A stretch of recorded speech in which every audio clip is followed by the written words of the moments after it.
If you're struggling to lose your gut, do this. I went 5 years having never completely gotten rid of my gut. There was always a little bit of lower stomach fat still there. Now, having fully eliminated my gut and having a shredded midsection, I can hand on heart say to you that the secret is introducing cardio.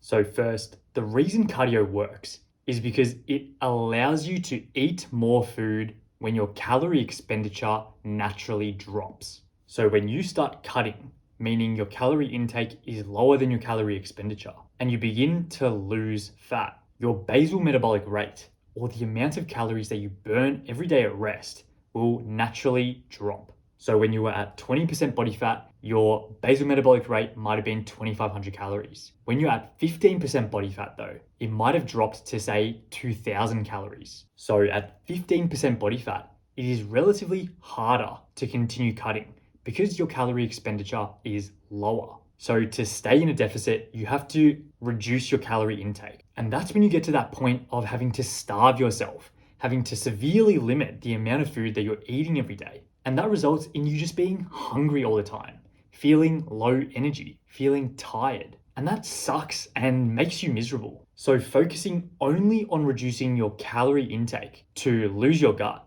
is an unsustainable method in my opinion.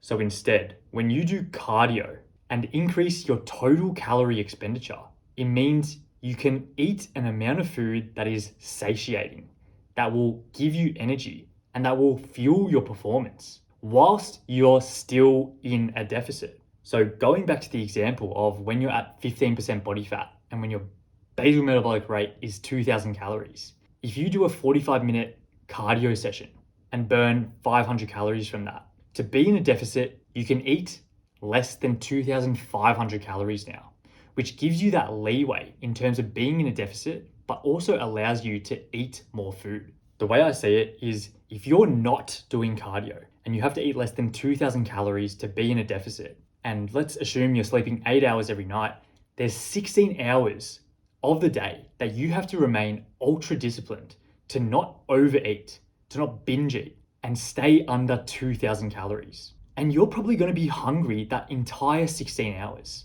So it's going to be extremely difficult. Compare that to when you do cardio and burn an extra 500 calories. That will only take you 45 minutes from incline walking or low intensity running. Sure, it's 45 minutes of effort, but for the remaining 15 hours and 15 minutes of your day, you don't have to be as ultra disciplined because you can now eat up to 2,500 calories.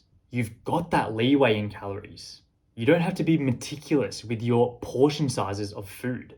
And even if you do slip up on how much you're eating, then it doesn't matter because you've burned extra calories that day anyway. So personally, I think cardio is the way to go, especially to reach those lower levels of body fat, even though it's touted as this thing that is completely unnecessary to lose fat. Sure, you can focus on limiting your food and calorie intake alone, but I think you're making your life infinitely easier when you introduce cardio. There's two common rebuttals to cardio being the best way to lose fat. First, cardio killing your gains, and second, that cardio just makes you hungrier and you just eat back the calories that you burned. Let me just address both of those. Cardio will not kill your gains.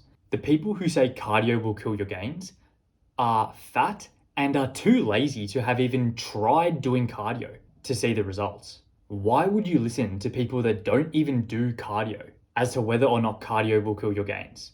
How would they know if they don't even do cardio? Now look, I will admit that there probably is a point that you can get to that you're so excessive with your cardio that is going to have a negative impact on your training and your recovery in the gym.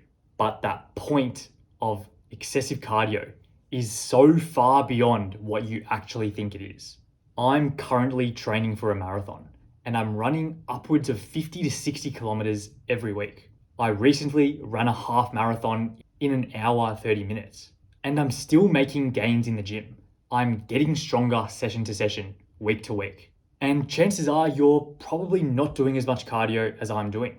So I'm still putting on muscle. I still look aesthetic, even though I do quite a bit of cardio. So sure, I just stroked my ego a bit, but the point is that If you're scared of doing cardio out of fear that you're going to kill your gains, you're probably not going to reach the point of excessive cardio that is actually going to have a negative impact on your training or recovery. And you don't need to be doing the amount of cardio that I do to lose your gut. In fact, I'm probably doing a bit too much. If you start incline walking on the treadmill or start running at a low intensity for 3 times a week, 45 minutes each session, that is not going to negatively impact your training in the gym at all. In fact, your cardiovascular fitness will improve, and that can actually have a positive impact on your training because you'll be able to push harder in the gym and even recover better.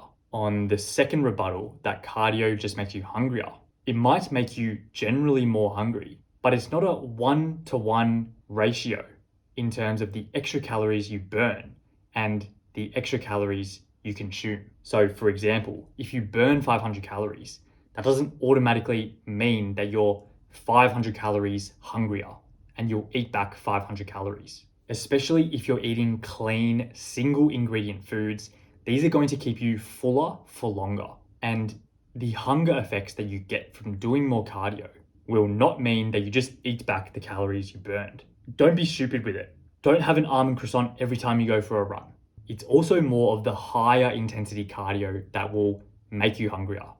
So anytime your heart rate goes above 160 beats per minute, that will spike hunger. Whereas if you're doing more lower intensity stuff like incline walking or slow running, where your heart rate is lower than 150, that is not going to spike your hunger as much. So you should be doing lower intensity styles of cardio, like incline walking on the treadmill or light running.